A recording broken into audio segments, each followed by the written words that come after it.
Polling సందర్భంగా మాచర్లలో జరిగిన ఘటనలు రాజకీయంగా ఇంకా మంటలు రేపుతూనే ఉన్నాయి. ఎమ్మెల్యే పిన్నెల్లి బ్రదర్స్ అరాచకాలకు పాల్పడ్డారని టీడీపీ ఆరోపిస్తే పిన్నెల్లి హత్యకు టీడీపీ కుట్ర చేస్తుందని వైసీపీ ఆరోపిస్తోంది.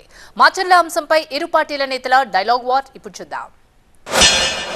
కత్తి పట్టినవాడు కత్తితో పోతాడు, గొడ్డలు పట్టినవాడు గొడ్డలతోటే పోతాడు, దౌర్జన్యం చేసేవాడు ఆ దౌర్జన్యంలోనే కొట్టుకుపోతాడని మన పెద్దలు చెబుతూ ఉంటారు.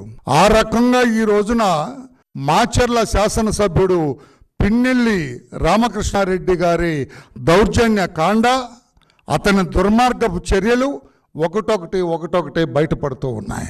ఎప్పుడైతే ఎలక్షన్ కమిషన్ ఒక ప్రక్క, పోలీసు శాఖ ఒక ప్రక్క ఈ అన్నదమ్ముల్ని వేటాడుతూ కనిపిస్తే అరెస్ట్ చేస్తాం, కనిపిస్తే కాళ్ళెరగొట్టి లోపల పడేస్తామనే రీతిలో వ్యవహరిస్తుందో ఇప్పుడు ధైర్యం వచ్చింది.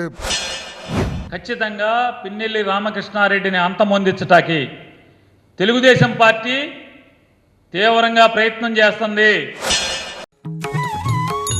ముచ్చింతల్లోని స్టాచ్యూ ఆఫ్ ఈక్వాలిటీ ఆధ్యాత్మిక కేంద్రంలో Ilaiyaraaja live in concert. Samata ఇళయరాగం June 8 సాయంత్రం 6 గంటల నుంచి. Book your tickets on book my show.